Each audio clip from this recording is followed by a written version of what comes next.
Morning all of you.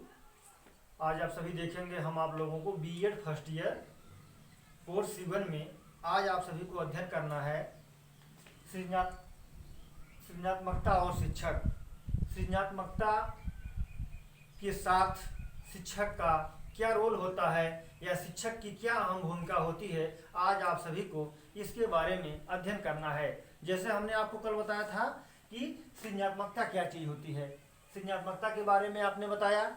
अब जो सृजनात्मकता होती है, यह सृजनात्मकता बालक में जन्मजात होती है या जन्म से होती है, और प्रत्येक व्यक्ति सृजनशील होता है। प्रत्येक व्यक्ति में सृजनशीलता का विकास, क्षमता का विकास, योग्यता का विकास, नवीन उत्पादों की योग्यता का विकास प्रत्येक बालक में, प्रत्येक व्यक्ति में पाया जाता है। जो यह सृजनात्मकता होती है, सृजनात्मकता को हमने आपको इसकी परिभाषा, इसकी अवधारणाएं, इसके बारे में हमने आपको अध्ययन कराया कि देखेंगे सृजनात्मकता मौलिक विचारों की अभिव्यक्ति है। सृजनात्मकता जो व्यक्ति की जो मूल स्वभाव होते हैं, मूल विचार होते हैं, व्यक्ति उसे जो व्यक्त करता है वह व्यक्ति की सृजनात्मकता होती है। सृजनात्मकता से आशय है कि व्यक्ति वह चाहे शैक्षिक क्षेत्र में, चाहे व्यवसायिक क्षेत्र में, चाहे किसी भी क्षेत्र में व्यक्ति अपनी सृजनात्मकता को व्यक्त कर सकता है। यह सृजनात्मकता के लिए शिक्षक की बहुत अहम भूमिका होती है, क्योंकि बालक का जिस प्रकार का विकास, जिस प्रकार का वातावरण और जिस प्रकार से बालक को एक शिक्षक दिशा देता है, उसी प्रकार से बालक में विकास के साथ साथ बालक सृजनशील प्राणी होता है। क्योंकि जैसे बालक विद्यालय में जाता है, शिक्षा को ग्रहण करता है, शिक्षक क्या करता है, उसे एक दिशा देने का कार्य करता है और उसे बताने का प्रयास करता है। जब बालक को शिक्षक किसी विषय के प्रति, किसी तथ्य के प्रति वह उसे बताता है, उसे अध्ययन करवाता है, तब उस बालक के अंदर बहुत सारे विचार, बहुत सारे तथ्य उभर कर सामने आते हैं। बालक जो अपने मन में चिंतन, मनन इत्यादि सारी चीजें करता है, फिर वह उसे व्यक्त करता है, वह बालक की सृजनात्मकता कहलाती है। सृजनात्मकता के बारे में हमने आपको अधिक बताया है, अब इसके बारे में हम आपको अधिक नहीं बताएंगे। अब आप शिक्षक को देखेंगे कि शिक्षक का क्या रोल होता है सृजनात्मकता में।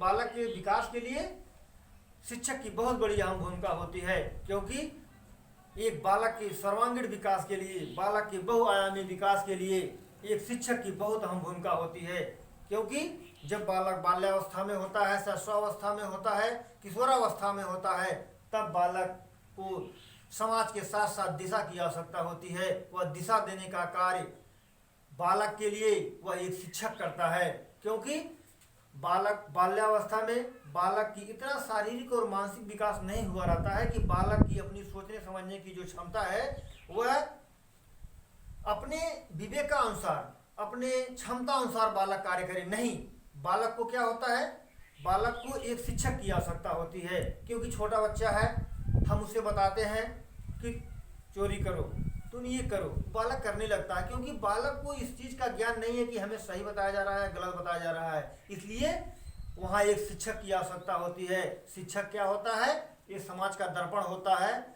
और समाज को एक सही दिशा देने का कार्य करता है। क्योंकि समाज जो शिक्षक जो है, इसे ईश्वर का दूसरा रूप माना जाता है। क्योंकि इस शिक्षक के ऊपर बहुत बड़ी अहम भूमिका होती है। और एक शैशवावस्था में, बाल्यावस्था में, किशोरावस्था में जब हम बालक को दिशा देने का कार्य करते हैं, बालक को सही रास्ता, सही राय देने का कार्य करते हैं, बताते हैं, बालक उसी अनुरूप कार्य करने का प्रयास करता है। लेकिन जब वही बालक क्या करता है, बड़ा हो जाता है और हम उसे कुछ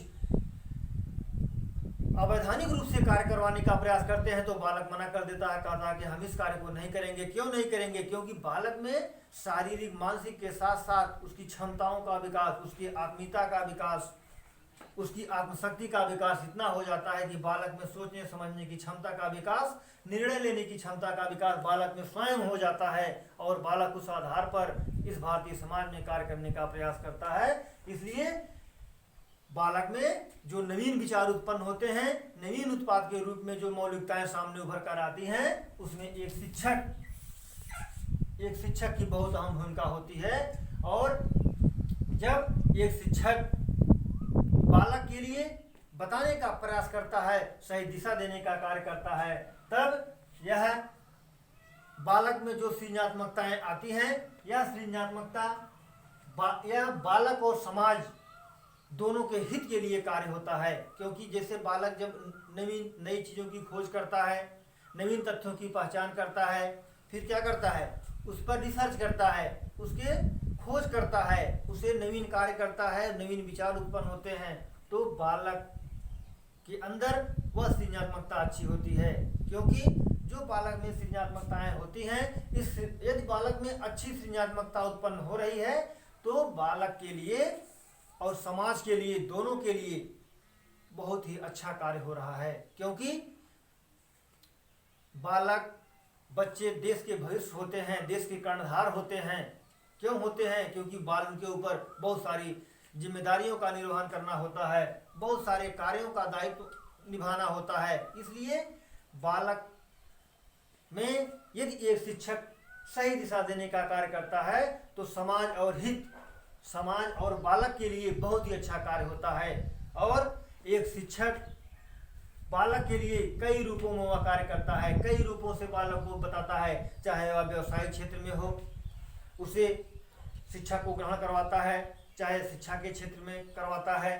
तो बालक जब शिक्षा को ग्रहण कर लेता है, तब वह अपने नवीन विचारों की अभिव्यक्ति को करता है, अपने विचारों को प्रस्तुत करता है। जो बालक अपने विचारों को प्रस्तुत करता है, वह अपने अंगों के रूप में, वाचिक के रूप में, शब्दों के रूप में वह अपनी मौलिक अभिव्यक्ति को जब व्यक्त करता है, उसमें एक शिक्षक का भी बहुत हाथ होता है। और उस शिक्षक के माध्यम से बालक समाज में सही दिशा देने का कार्य करता है। इस समाज के माध्यम से बालक बहुत कुछ सीखने का प्रयास करता है, जिसके माध्यम से आप देखेंगे यह जो बालक में सृजनात्मकताएं उत्पन्न होती हैं, इसमें शिक्षक की बहुत कई रूपों में वे अपनी भूमिका का निर्वहन करते हैं।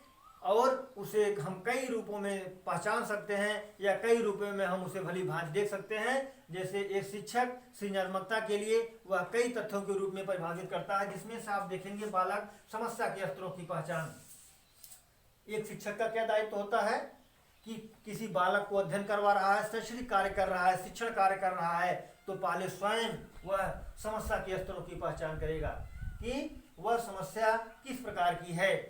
यदि वह बालक की समस्या की पहचान कर लेता है आसानी से, तो बालक को सही रूप में सही दिशा दे करके और आसानी से वह उसे अध्ययन करवा सकता है। जब तक शिक्षक छात्र को स्वयं नहीं पढ़ सकता है, स्वयं उसके विचार, उसकी भावनाएं, उसकी मानसिकताएं, उसकी क्षमताएं, उसके गुण, उसके दोष, जब तक वह उसे नहीं पहचान सकता है, तब तक शिक्षक बालक को सही रूप में अध्ययन नहीं करवा सकता है। और जब तक बालक पूर्ण रूप से सही रूप में अध्ययन नहीं करेगा, तब तक बालक का सर्वांगीण विकास या बहुआयामी विकास कभी भी नहीं हो सकता है। इसलिए एक शिक्षक की अहम भूमिका होती है कि बालक की जो समस्या है, वह समस्या किस स्तर की है, किस लेवल की है।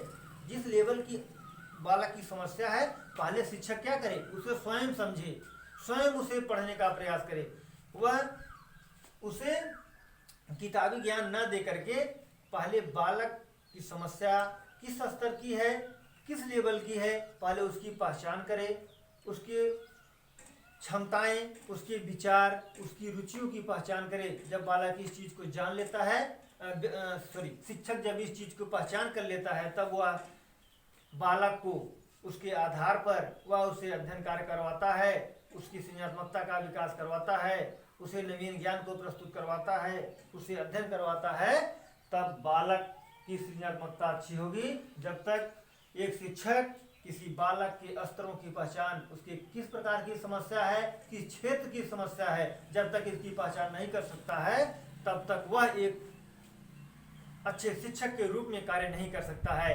जैसे आपके फ्रायड, मनोवैज्ञानिक विश्लेषणवाद, युंग, इन्होंने यह बताने का प्रयास किए हैं कि वे बालक की आत्म अभिव्यक्ति को पढ़ने का प्रयास किए हैं और उसके माध्यम से वे बालक की पहचान करने के बाद वे उसे बताने का प्रयास किए हैं। फिर हम क्या करते हैं, बालक के तथ्यों का अधिगम, बालक को अधिगम करने के लिए किस तथ्य की आवश्यकता होती है, किस